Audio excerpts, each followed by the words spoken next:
오늘은 교회에 말씀하시는 성령님의 음성 그 5번째 시간으로 두아디라 교회를 향한 우리 주님의 말씀을 같이 듣고 은혜를 나누기 원합니다. 오늘 말씀 18절은 이렇게 시작해요. 두아디라 교회의 사자에게 편지하라. 그 눈이 불꽃 같고 그 발이 빛난 추석과 같은 하나님의 아들이 이르시되. 교회의 사명이 시대와 분리된 적이 있을까요? 그런 적이 없습니다. 교회의 사명은 시대 속에서 드러나는 거예요. 마치 이것과 똑같습니다. 자식과 분리된 부모의 도리라는 게 말이 됩니까? 말이 안 되잖아요. 부모의 도리는 자식을 가르치고 그 자식을 믿음으로 양육하는 가운데 드러나는 것이죠. 그래서 오늘 저와 여러분이 교회로 이 땅을 살아갈 때에 우리의 사명은 바로 우리가 밟고 선 우리의 삶의 자리에서 드러난다는 거예요. 여러분이 믿음으로 살 때에 여러분을 통하여 그리스도가 드러나고 그리스도가 선포된다는 것이죠. 그래서 예수님은 각 교회를 향하여 말씀하실 때에 그 교회가 있는 그 지역, 바로 거기에 살고 있는 그 성도들을 향하여 당신의 마음을 표현하는 거예요. 이 두아디라 지역은요, 버가모에서 사대로 가는 남동쪽으로 65km 가면 있는 도시예요. 근데 이 두아디아라는 도시는요, 에베소처럼 크고 화려하고 많은 사람들이 모인 도시도 아니었고, 지난주에 살펴보았던 버가모처럼 행정적인 수도로 정치적인 의미가 있는 도시도 아니었어요. 아주 작은 도시입니다.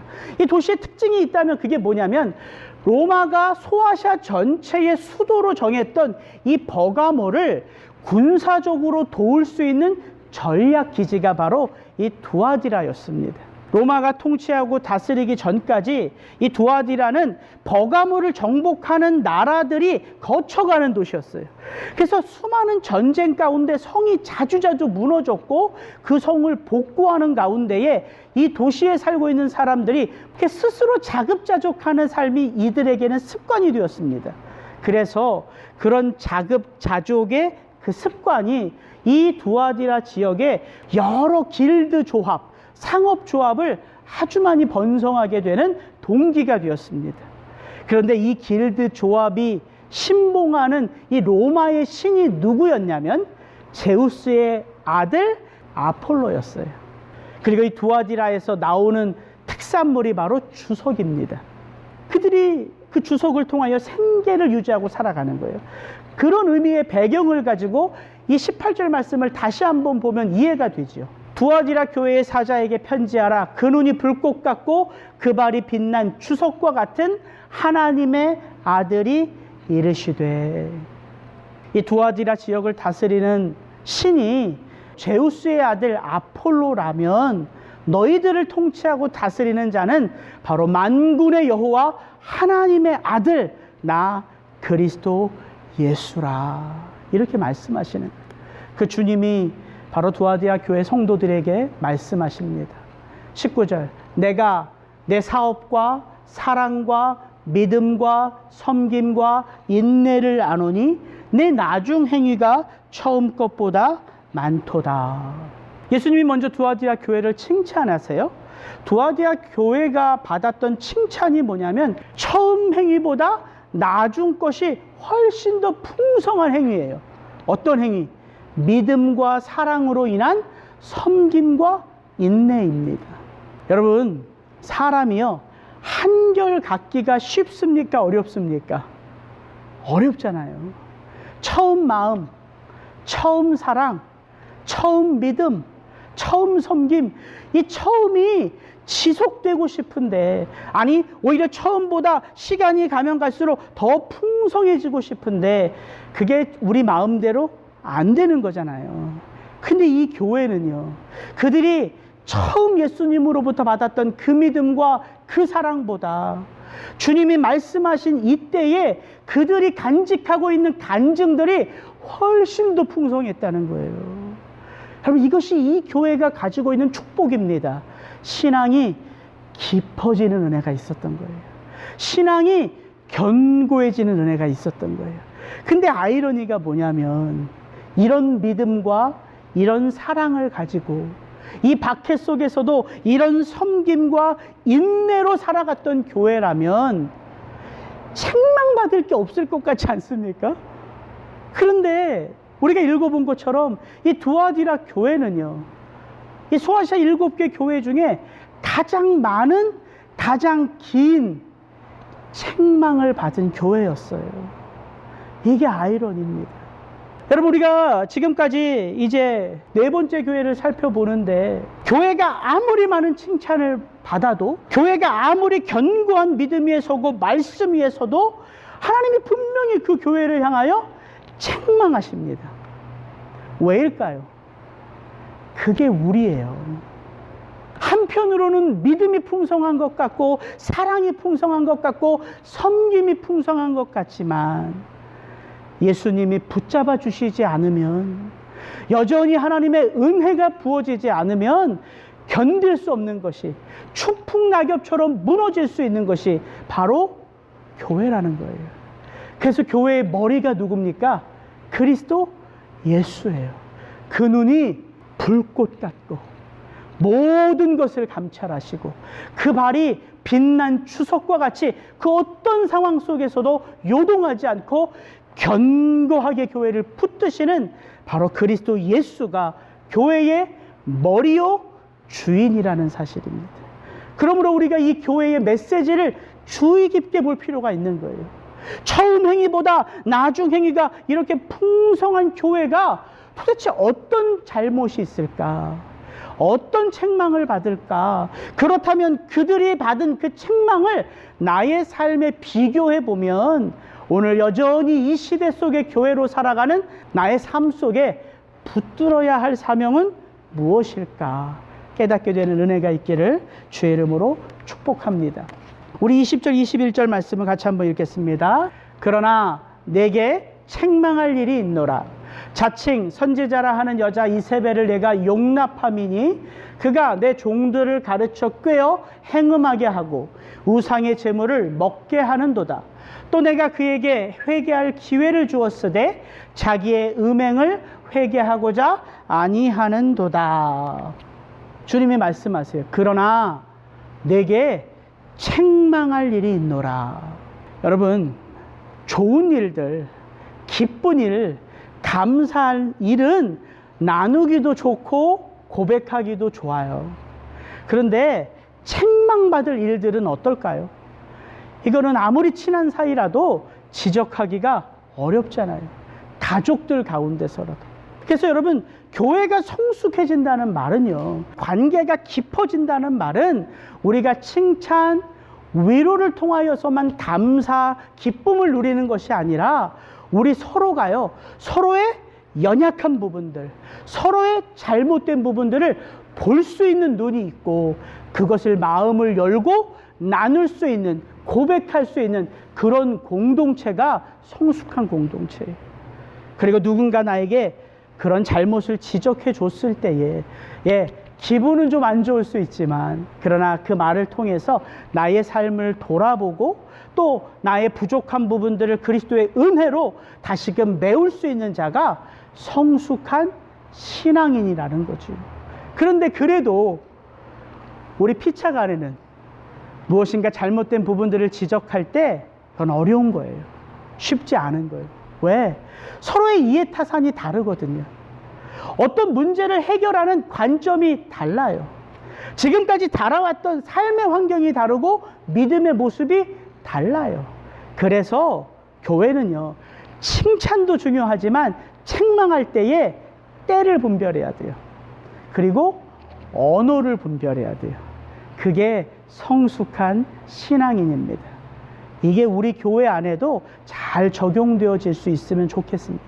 근데 여러분, 우리 마음의 심령을 감찰하시고 우리의 마음의 깊은 동기를 아시는 그 눈이 불꽃 같은 예수님의 책망 앞에서는 우리 그 누구도 거부하지 않지요. 그분이 하나님이시기에. 그래서 우리가 그 마음을 그분 앞에서 열 수 있는 거예요. 저는 저와 여러분들이 예수님의 칭찬 속에서도 위로를 받지만 예수님의 책망 속에서도 나를 향한 주의 사랑을 체험하는 은혜가 있기를 주의 이름으로 축복합니다. 이 두아디라 교회가 가지고 있는 문제, 예수님이 크게 책망하신 것은 바로 이 부분이에요. 자칭 선지자라 하는 여자 이세벨을 내가 용납함이니. 정말 두아디라 교회에 그 이름이 이세벨이라는 사람이 있었는지는 모르겠어요. 그러나 분명한 것은 이 두아디라 교회 안에 여선지자가 가르쳤고 그 가르침이 교회 전반을 둘로 덮을 정도로 영향력을 가지고 있었어요. 그것이 용납하다라는 뜻이에요. 용납했어요. 그의 가르침을 받아들였고 그 가르침을 나도 따라서 했던 거예요. 근데 정말 이 여자가 이름이 이세벨이었는지, 아니면 우리가 엘리야 강해를 하면서 이 이세벨이 누구라고 배웠습니까? 북이스라엘의 그 수많은 패역한 왕들 가운데 가장 패역한 왕, 아합 왕의 아내 이세벨이었죠.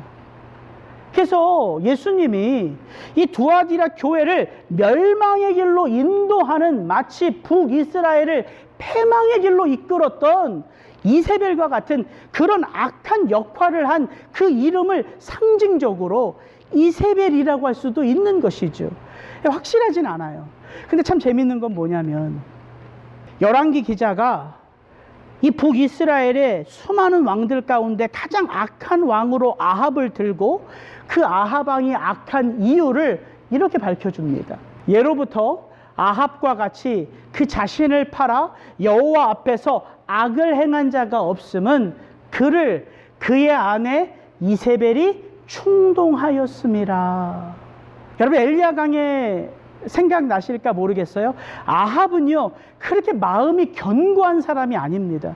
오히려 그 마음이 여린 사람이에요. 그래서 그 마음을 누가 충동해요? 이세벨이 충동해요. 여러분, 우리가 잊지 말아야 할 것이 있습니다. 우리의 마음, 우리의 생각, 우리의 지성, 우리의 감성은요 늘 충동받게 되어 있어요.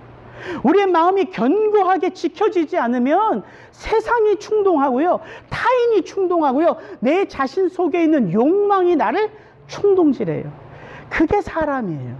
그래서 잠언은 말하는 거예요. 모든 지킬 만한 것 중에 더욱 내 마음을 지키라. 신앙은 뭐다? 마음 지키는 거다. 이 마음을 지켜내는 게 신앙이에요. 우리 스스로 할 수 없음을 하나님이 아시기에 성령님이 어디 거하세요? 우리의 마음속에 거하세요. 예수 그리스도의 피가 어디에 뿌려져요? 우리 마음에 뿌려져요. 하나님의 말씀이 어디에 심겨져요? 우리 마음에 심겨져요. 하늘의 평강이 어디를 덮어요? 우리의 마음을 덮어요. 신앙은 마음을 지키는 거예요. 생명의 근원이 여기 담겨져 있기에.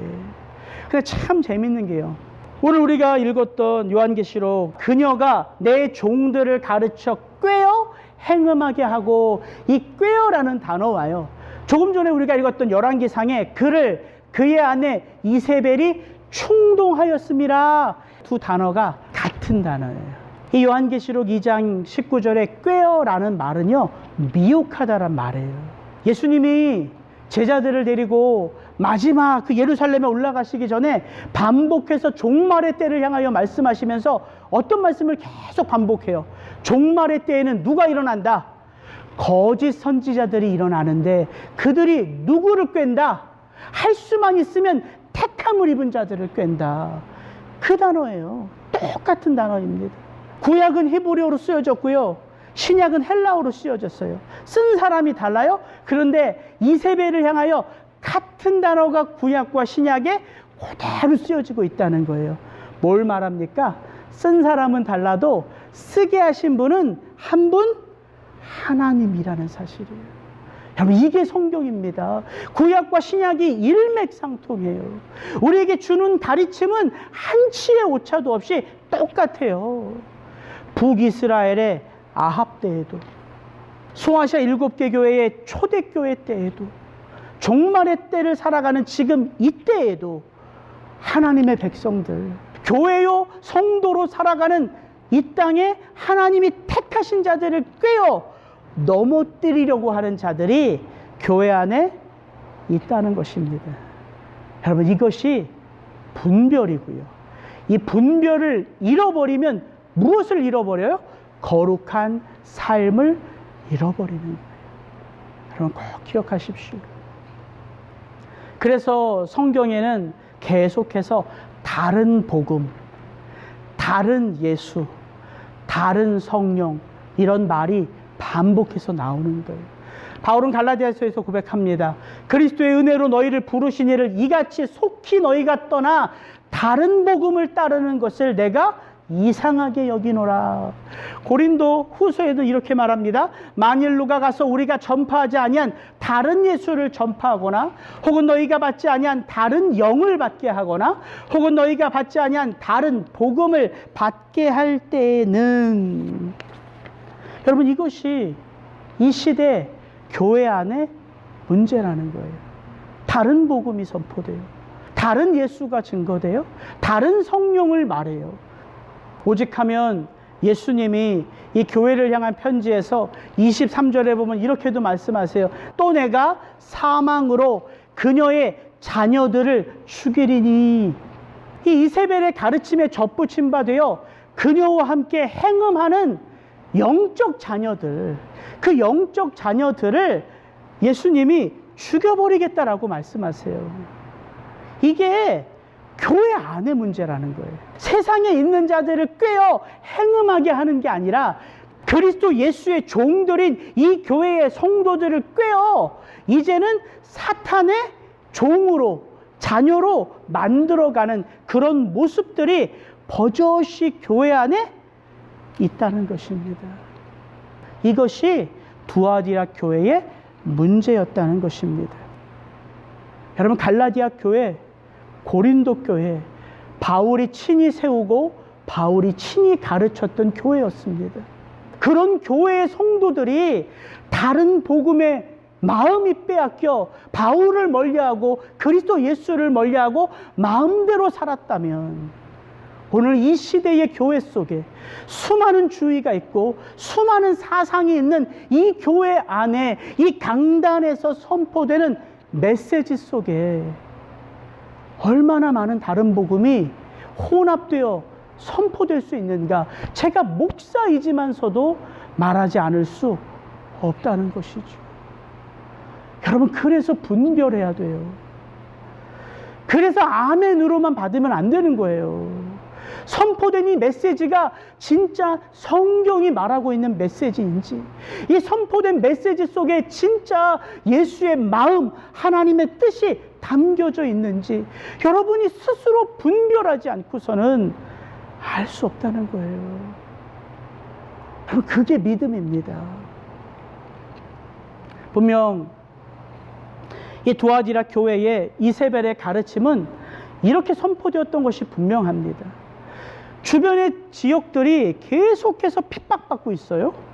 그리고 그들이 길드 조합에 가입하여 1년에도 몇 차례씩 드려지는 제사에 참여하지 않으면 장사를 할 수가 없습니다. 그러니까 뭐가 위협받는 거예요? 생계가 위협받는 거예요.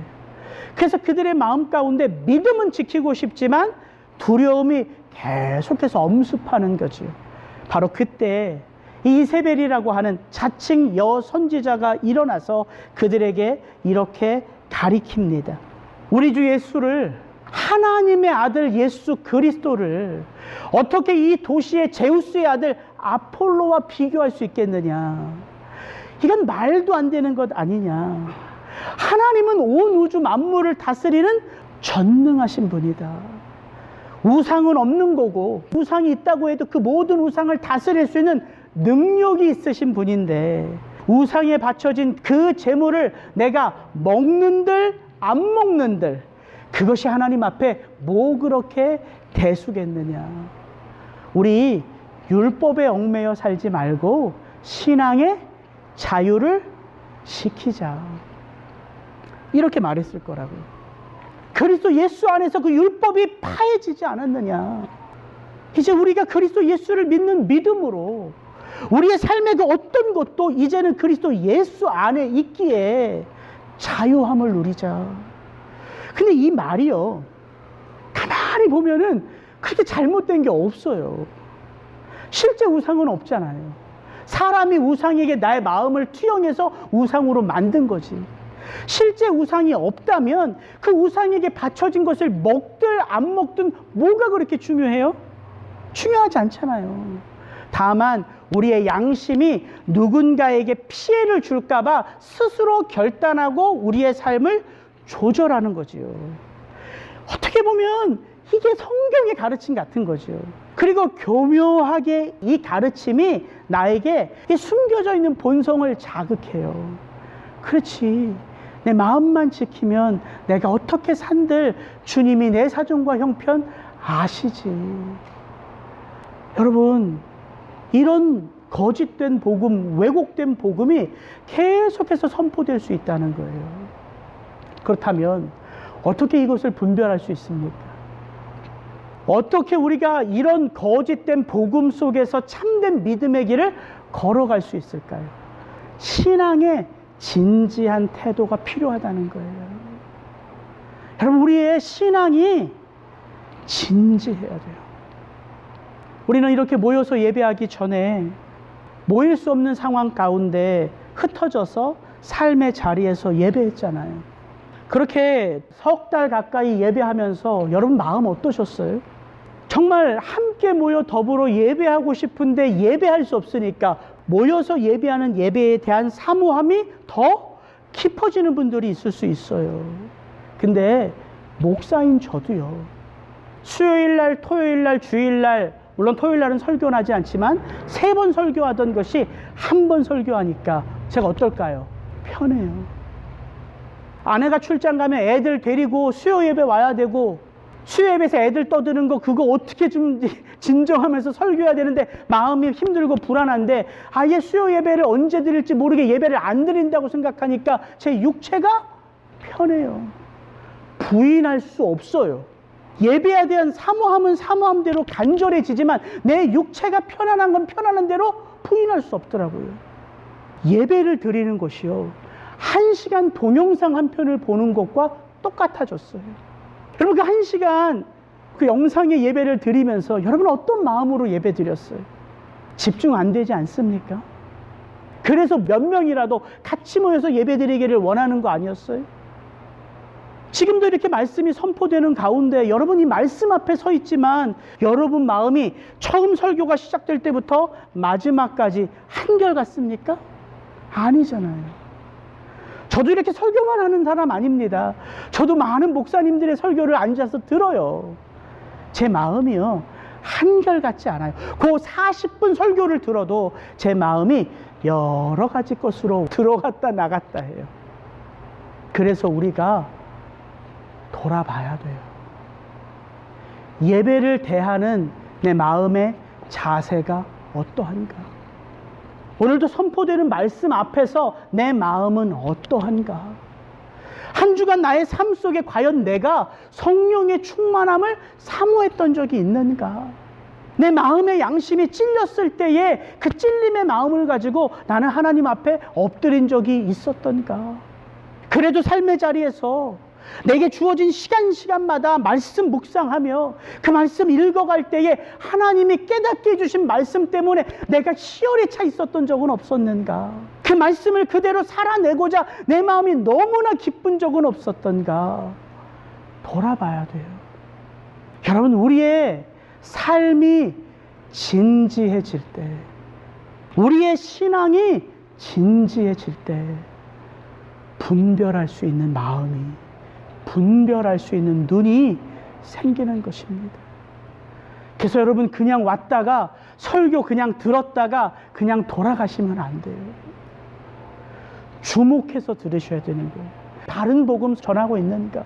저도 이제 제 눈에 보이면 이제 도장 찍었으니까 한 주 잘 사시겠지가 아니라 정말 여러분들 한 분 한 분들이 여러분 삶의 자리에서 받은 말씀대로 살아가기를 힘쓰고 계시는가? 우리가 피차 서로 하나님의 영의 감동을 받아 서로를 주목하여 볼 때에 교회가 든든해지고, 연약하고 부족하지만 그 교회가 말씀 안에서 기초를 세워가는 것입니다. 예수님이 우리에게 원하시는 것, 예수님이 교회에 원하시는 게 바로 그거예요. 분별하라, 거룩하기 위하여. 예수님이 산상수훈의 마지막에 보면 그 거짓 선지자를 어떻게 분별할까, 이렇게 그 방법을 가르쳐 주세요. 이러므로 그 거짓 선지자들의 무엇으로 그들을 알리라? 열매로 알리라. 여러분, 열매는 언제 어떻게 드러날까요? 가르침이 열매가 아닙니다. 교훈이 열매가 아니에요. 열매는 그 가르침과 그 교훈으로 살아갈 때에 가장 마지막에 맺혀지는 게 열매예요. 거짓 선지자를 어떻게 분별할 수 있다? 그의 열매로. 그래서 주목해서 서로를 보는 거예요. 제가 가짜 목사인지, 혹시 여러분이 가짜 신앙을 마치 진짜 신앙처럼 살아가고 있는 것인지 누가 알 수 있어요? 지켜보면 서로 알 수 있는 거예요. 언제? 마지막 순간에. 그래서 가르침과 교훈이 시원하다고 오늘 은혜 받았다가 아닌 거예요. 그 말씀이 내 마음속에 영으로 들어와 있는지, 그래서 내 삶이 그 말씀 속에서 움직여지고 있는지, 이게 중요한 거거든요. 여러분, 하나님의 말씀 앞에서 여러분이 드러나면 드러날수록 죄가 드러나요. 그래서 우리가 항상 그리스도 예수 앞에, 말씀 앞에 서는 거예요. 여러분, 전능하신 하나님 앞에 설 때 고백이 뭡니까? 화로다 나여 망하게 되었도다, 이거 아닙니까? 그 하나님의 임재 앞에 서면 뭐가 드러나요? 죄가 드러나요. 내 선이 드러나는 게 아니라 그 절대 기준 앞에 내가 아무리 잘 살아도 뭐가 고백되냐면, 주여 나를 떠나소서, 나는 죄인이로소이다. 거룩은 선을 쌓아가는 것이 아니라 하나님의 임재 앞에 서서 죄를 도는 것입니다. 그래서 이 두아디라 교회가 진짜 잘못한 게 있어요. 21절 23절인데 제가 한번 읽겠습니다. 또 내가 그에게 회개할 기회를 주었으되 자기의 음행을 회개하고자 하지 아니하는도다. 볼지어다 내가 그를 침상에 던질 터이요 또 그와 더불어 간음하는 자들도 만일 그의 행위를 회개하지 아니하면 큰 환난 가운데 던지고, 또 내가 사망으로 그의 자녀를 죽이리니 모든 교회가 나는 사람의 뜻과 마음을 살피는 자인 줄 알지라. 내가 너희 각 사람의 행위대로 갚아주리라.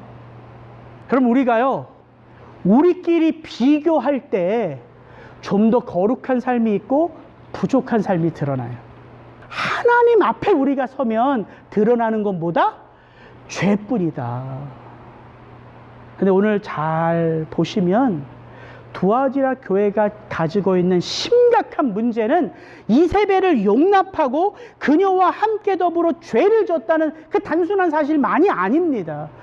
더 큰 문제가 있어요. 그게 뭐냐면, 예수님이 지금 이 두아디라 교회의 성도들에게 말씀하세요. 내가 이세벨의 죄악을 수없이 드러냈다는 거예요.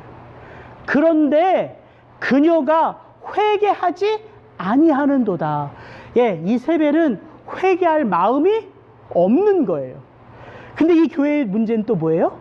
그렇게 회개하지 않는 이세벨과 접붙여서 그들의 잘못과 그들의 실수와 그들의 죄악을 하나님이 드러내 주셨음에도 불구하고 그들의 마음이 점점 더 강팍해져 회개치 않는 거예요. 이게 심각한 문제예요. 주님이 이 교회를 향한 책망은 다른 게 아닙니다. 회개하지 않는 거예요. 소아시아 7개 교회를 살펴보는데요, 책망과 칭찬이 있는 교회가 있고, 책망만 있는 교회가 있고, 칭찬만 있는 교회가 있어요. 그런데 이 7개 교회 전체의 메시지를 합쳐보면 한 문장으로 정리할 수 있어요. 그게 뭐냐면 회개함으로 승리하라예요. 회개함으로 승리하라. 누가 승리할 수 있어요? 선을 쌓는 자가 아니라 하나님의 말씀 앞에서 그 죄를 고백하는 자가. 그래서 오늘 여러분들에게 묻습니다. 여러분의 삶의 자리에서 회개할 것들이 하나님 앞에 설 때마다 자꾸 여러분 마음속에 드러나고 계신가 묻고 싶어요. 그러면 마음은 낙심될 수 있어요. 내가 이렇게 부족하구나. 하나님은 나에게 이렇게 큰 은혜를 베푸셨는데 난 여전히 죄악 가운데 있구나. 마음은 낙심될 수 있어요. 그러나 그럴수록 우리의 마음은, 우리의 삶은 거룩으로 빚어져 간다는 것입니다. 오늘 여러분에게 선포하는 메시지는 그래서 이거 하나입니다. 당신의 삶 속에서 거룩하십시오. 여러분, 거룩하십시오. 그럼 우리가 어떻게 거룩할 수 있는가 하고 잠깐만 나눌게요. 24절 25절에 보면 이 두아디라 교회에 이세벨의 영적 자녀들만 있었던 것이 아니라 하나님의 남은 자들이 있었어요. 두아디라에 남아있어 이 교훈을 받지 아니하고 소위 사탄의 깊은 것을 알지 못하는 너희에게 말하노니 다른 짐으로 너희에게 지울 것은 없노라. 다만 너희에게 있는 것을 내가 올 때까지 굳게 잡으라. 여러분, 이 남아있는 자들이 두아디라 교회의 사자들입니다. 교회를 지키는 자들, 그 어떤 삶 속에서도 하나님의 뜻을 이루어내는 자들, 그런 자들이요, 각 교회마다 하나님이 허락하셨어요. 여러분, 그분 옆에 있으면 믿음이 살아나요. 소생하는 거예요. 그래서 끼리끼리가 맞아요. 부족한 자는 부족한 자들끼리, 성령 충만한 자는 성령 충만한 자들끼리. 근데 참 아이러니한 게 뭐냐면 부족한 자들은 성령 충만한 자들을 따르지 않습니다. 그런데 성령 충만한 자들은 부족한 자들을 품어줘요. 이게 교회의 축복입니다. 여러분에게 묻습니다. 그들이 사탄의 깊은 것을 알지 못한다고 예수님 말합니다. 그 마음 속에, 그 생각 속에, 그 감정 속에 사탄의 깊은 것을 알지 못하는 자가 있다. 그들이 남은 자예요. 그럼 그들의 마음은 무엇으로 채워졌을까요? 너무 쉬워요. 사탄의 깊은 것이 아니라 하나님의 깊은 것을 채우고 있는 거예요. 하나님의 깊은 것. 고린도전서 2장 10절입니다. 오직 하나님이 성령으로 이것을 성도된 우리에게 보이셨으니 성령은 모든 것 곧 하나님의 깊은 것까지도 통달하시느니라. 우리 속에 거하시는 성령님을 통하여 하나님은 이 땅을 살아가는 성도들이 이것으로 살아가게 하셨어요. 그것을 성령으로 보게 하셨어요. 그게 뭘까요? 하나님의 지혜예요. 근데 이 고린도전서 2장 6절, 7절, 8절, 9절을 보면 이 하나님의 지혜는 육신의 눈으로 보지 못하고 육신의 귀로 듣지 못하고 육신의 생각으로 품지 못하고 오직 성령으로 아느니라. 이게 구원이에요. 우리가 구원받았다. 성령을 통하여 우리가 하나님의 마음을 깨달을 수 있는 거예요. 하나님의 깊은 것까지도 알 수 있는 그 축복이 구원의 사건 속에 우리에게 주어진 거예요. 여러분, 구원은요, 지성으로 깨닫는 거 아닙니다. 구원은요, 감정으로 느끼는 것만이 아닙니다. 그래서 구원은요, 사건이에요. 사건. 여러분, 사건은 뭐예요? 자국이 남아요. 제가 야구를 하다가 이 유리창을 이렇게 깬 적이 있는데 여기 손에 그래서 이 동맥을 끊을 것 같은 여기 파편이, 유리 파편이 박혀져 있어도 여기 흉터가 남아요. 이 흉터를 보면 제가 뭘 기억할까요? 그 사건을 기억하죠. 절대 잊을 수 없습니다. 구원은 사건이에요. 하나님을 볼 수도 없고 찾을 수도 없는 영적으로 죽어있는 내게 누가 찾아오신 거예요? 그리스도 예수가. 그래서 그 예수가 나를 찾아오셔서 그 예수 앞에 내가 그분과 인카운터 하면요, 그거는 부인할 수 없는 사건이에요. 그게 처음 사랑이에요. 부인할 수 없는 사건. 내 마음속에 잊을 수 없는 사건.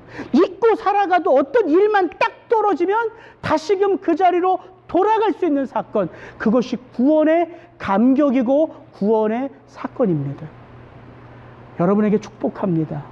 여러분의 심령 속에 새겨진 구원의 그 놀라운 사건을 통하여 여러분이 날마다 여러분의 마음 속에 여러분을 구원하신 예수를 채우는 역사가 있기를 주의 이름으로 축복합니다. 그것이 그의 말씀이에요.